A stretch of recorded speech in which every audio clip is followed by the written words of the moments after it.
Isang pinagpalang araw sa inyong lahat. Tayo po'y magninilay sa salita ng Diyos. Ang pinagmumulan ng awa at tawa ng ating buhay ang sabitawa. Ipinagdiriwang natin sa araw na ito ang kapistahan ni Saint Patrick of Ireland. Pinabati ko po ng isang maligayang pagdiriwang ng kanilang kapistahan ang lahat ng parishioners ng Saint Patrick of Ireland Parish sa Tayug, Pangasinan sa pamumuno po ng kanilang kura paroko na si Reverend Father Jose Macaral III or Father Igor. Happy Fiesta po sa inyong lahat.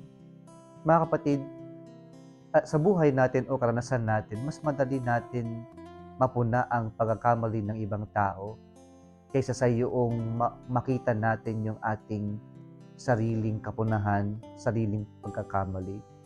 Kaya po ang paalala ng Diyos sa atin o ang kanyang paanyaya sa ating ebanghelyo ngayon ay be compassionate as your Father is compassionate. Paalala ito unang-una sa lahat mga kapatid na hindi tayo perpekto, lahat tayo ay may kahinaan o kasalanan. Kaya ang paanyaya ng Diyos sa atin ay maging maunawain tayo, maging mahabagin tayo sa isa't isa. Sapagkat wala naman sa atin ang perpekto, wala naman sa atin ang walang kahinaan. Lahat tayo ay mayroon nito. Ang pangalawang pinapaalala nito ay yung maging mahabagin tayo o maunawain tayo sa ating kapwa. Sapagkat una itong ipinakita, ibinigay ng Diyos sa atin. Kaya sabi niya, give and it shall be given to you.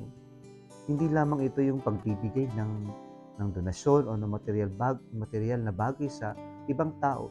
Sabi niya kapag nagbigay tayo at higit pa yung ibibigay ipagkakaloob ng Diyos sa atin.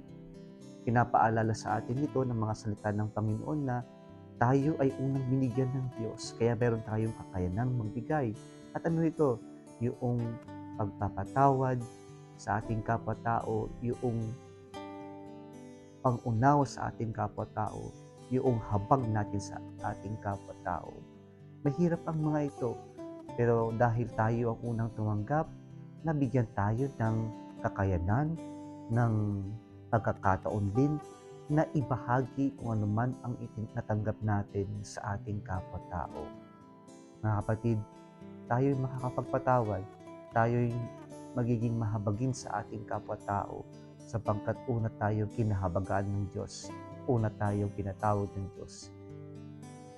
At ito yung nais ng Diyos na ating ibahagi sa ating kapwa-tao.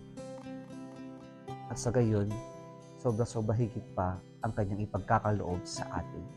Kung nagustuhan mo ang video na ito, huwag kalimutang mag-like, i-share at mag-subscribe sa Salitawa Facebook page and YouTube channel. Muli isang pinagpalang araw sa inyong lahat.